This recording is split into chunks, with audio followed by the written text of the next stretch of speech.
Good morning.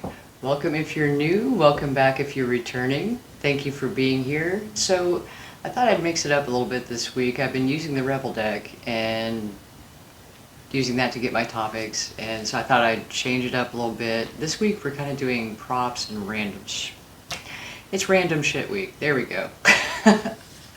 So, over the weekend, I went to a funeral, and let me just say that if I actually leave my house to go to a funeral, that is a sign that I had a very deep respect for that person.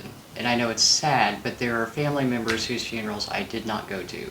Like, if you're going to pay your respects, well, then if I don't have any, I'm not going. And because I do like to use humor on this channel and share some of my own shortcomings, I am going to share a little bit about that. So, talk about being petty. I came from a family where we were taught to keep the peace. My parents, lovely people, very much like June and Ward Cleaver, if you're old enough to remember the show Leave It to Beaver. But they were raised in a time where you kept your mouth shut and you just kept the peace, picked your battles, and I was adopted at birth. So I was kind of a wild card because I did not keep my mouth shut. I did not pick my battles, and you never really knew what was going to come out of my mouth. I also learned from growing up in a family where you keep the peace and keep your mouth shut, how to hold a grudge like nobody's business. And so I had a step-grandmother. My grandfather was fabulous. He was a great guy, fun, you knew he loved you, just we looked forward to spending time with him, except that he was married to the Wicked Witch of the West. And I started calling her that shortly after we saw The Wizard of Oz, and of course I got in trouble for that. Krista, you can't say that. I'm like, well, it's not wrong. I remember when I was really young and we were on our way up to their house for a cookout, and I was like, do you think if I throw a bucket of water on Grandma she'll just melt and go away?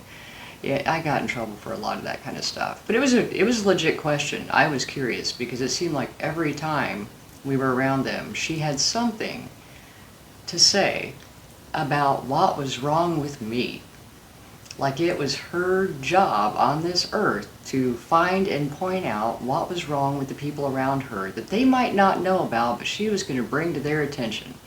And let me tell you, as you probably know, because I'm sure we all have someone in our family like that, that stuff stuck with me. And my parents, because they were of the June and Ward Cleaver type, they didn't stand up for me. They wanted to just keep the peace, didn't think it was that big of a deal. But she was the type of person who would go to my mom, who was like 5 feet away from me, and say really loudly, "Wow, Krista's getting really chubby. Do you think you ought to put her on a diet?" Like I was deaf. And that kind of stuff sinks in and it sticks. And I'm sharing this as a side note because it's actually a valuable thing. I held a grudge from very early on, past the point of her funeral, and I did not go to her funeral because I was pretty sure my behavior would be inappropriate. The last time I was really around her, I was 16, I had my own car, and we went to their house for a cookout. And I remember she was just tearing my grandpa up one side and down the other for opening a second bottle of ketchup when the first bottle wasn't gone yet. And that seemed so petty to me because the man was busting his butt trying to make us all dinner, and a lot of our extended family was there. And it was awkward, but no one was saying anything. And I'm looking around like, are we all really going to let this sweet man that we care about just get torn apart by the Wicked Witch of the West? So I took the liberty, much to the horror of my parents, to stand up and tell her exactly what was wrong with her behavior. In the absolute pin drop silence that followed, I took the opportunity to excuse myself. Fortunately, I had driven, and I could leave without my parents having to leave. But I kind of felt like that might happen at the funeral, too. because, you know, you go to a place that's somber and people are paying their respects. And I actually envisioned myself at that time very unaware of emotions, very unawakened, still very petty. Uh, I would just be way too happy walking into the funeral home as I skipped up to the casket, humming "Ding Dong, the Witch is Dead," flipped her off, and went and sat down. So I think sometimes it's probably best that we don't go. That, you know, I no longer have that sense of obligation, like what is socially acceptable. Just because it's a family member doesn't mean that I have respect for them. So at any rate, that story's kind of a testament to my own growth, because I legit would have done that and not even worried about it. And now, no matter, I'm still very authentic in expressing myself, but I'm also not inappropriate about it by doing it in the wrong environment. And I'm much more tactful. But, so, while I've been on medical leave from work, one of my favorite coworkers and friends unexpectedly had a heart attack and passed away. I had just seen him like a week before that. I passed him in traffic. He was in his dump truck, and I was on my way to the pharmacy, and I leaned out the window. Because, I mean, I'm talking, this guy was salt of the earth. Could not ask for better. And I leaned out the window and waved at him. He gave me a big old smile and waved back. You know, just great guy. So I was really shocked. He was very quiet about the health struggles he'd been going through. And I knew a lot of days he looked tired. You know, and this is back early summer. And he was 72. So the only reason he was still working, and I gotta say, our employer is also, the whole family, it's a family-owned business. They're amazing human beings. We are well cared for. And in return, he didn't want to retire because he didn't want to put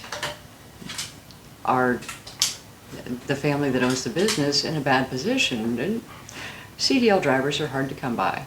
And we were short a few drivers anyway, and so he agreed to stay 2 more years and not leave them in a bind. So out of his loyalty to the people that had been so good to him, he kept coming to work even though he was exhausted and didn't feel well. And I get it, because I did the same thing. I finally reached a point medically where I had to take a break. But the reason I share that is because that speaks volumes about his character. You know, even though he was feeling rough and he could have used a rest, he didn't want to let down the people who had been so good to him. And he genuinely cares for the family. I think most of the employees there do. You feel like you're part of the family. And so the fact that I rarely leave the house, but I was not going to miss his funeral. And what really inspired me, that I wanted to share with you, more so than the stories about holding grudges and that kind of thing, was, if you've ever heard the poem, the Dash poem by Linda Ellis, and it really makes you think about how you're spending your time. You know, how we spend our time, what we invest in, really reflects on what holds value for us. And I want to share it with you today. And I hope it's something that inspires you to really look at how you're spending your dash.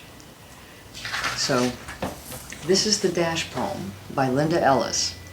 I read of a man who stood to speak at the funeral of a friend. He referred to the dates on the tombstone from the beginning to the end. He noted first came the date of the birth and spoke the following date with tears. But he said what mattered most of all was the dash between the years. For that dash represents all the time that they spent life on earth. And now only those who love them know what that little line is worth. For it matters not how much we own, the cars, the house, the cash. What matters is how we live and love and how we spend our dash. So think about this long and hard. Are there things you'd like to change? For you never know how much time is left that can still be rearranged. If we could just slow down enough to consider what's true and real, and always try to understand the way other people feel. Be less quick to anger and show appreciation more, and love the people in our lives like we've never loved before. If we treat each other with respect and more often wear a smile, remembering that this special dash might only last a little while. So when your eulogy is being read with your life's actions to rehash, would you be proud of the things they say about how you spent your dash? I mean, really let that sink in. If you died tomorrow, which, God forbid, I'm sure you're not going to, but just up to this point in your life, would you be proud of where you've invested yourself, of where you've spent your time? And I know for me personally, because I'm one of those people who was raised on the principle of hard work and pulling yourself up by your bootstraps, my work-life balance has been dumb. Dumb. One of the reasons that the coworker and I became such good friends was because we worked together 12 to 14-hour days, 6 days a week. You get to know somebody pretty well in that amount of time. And as I've shared with you before, I'm kind of a rolling disaster at times. It's comical, but just the most bizarre things happen to me. And every time, even when I didn't even think he was in the area, when I had a problem, here he was. My buddy stopping to make sure that I was okay. Did I need any help? You know, just, I used to call him super dude. I'm like, I'm going to get you a cape. I'm going to put your name on it. And that's just going to be, because he was just amazing that way. But when I went to his funeral, I found out even more amazing stuff about him that I didn't know, and I already thought he was pretty incredible. He was a volunteer fireman for years. And I knew that he'd been a fireman because I used to be a police officer, and we'd back and forth with the police fire thing. It's just a thing. But stories from his days as a fireman, and he'd received all these awards and things, you know, I didn't know that. And then the man who gave the eulogy was a young man that my friend and his wife hadn't even known. He was a troubled youth from the community. My friend was very involved in the community, so when he heard of him, they took this young man that they didn't know into their home and helped him turn his life around. He's now a minister. I mean, it just, you know, I already thought the guy was pretty darn outstanding, and after the funeral, it was just like, wow. You know, and I wanted to share that on several levels because I know for me, for many, many years, I was focused on day to day, just getting through the day, not about where I was investing my time. I didn't even understand the concept of investing my time. I spent it. And now I look at life as a financial interaction. If I am investing my time here, then there has to be an adequate return on investment. And if not, I'm not going to invest my time there anymore.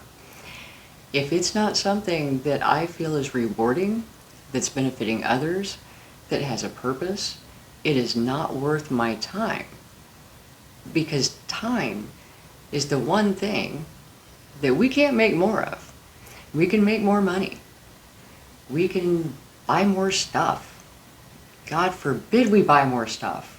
We're losing agricultural ground to storage units for stuff that we have that we don't have room for already. But where are you investing your time? When you have spent your last day on this planet and you got the boarding pass for your return trip home, because we all have that day will come. We are born with a death sentence.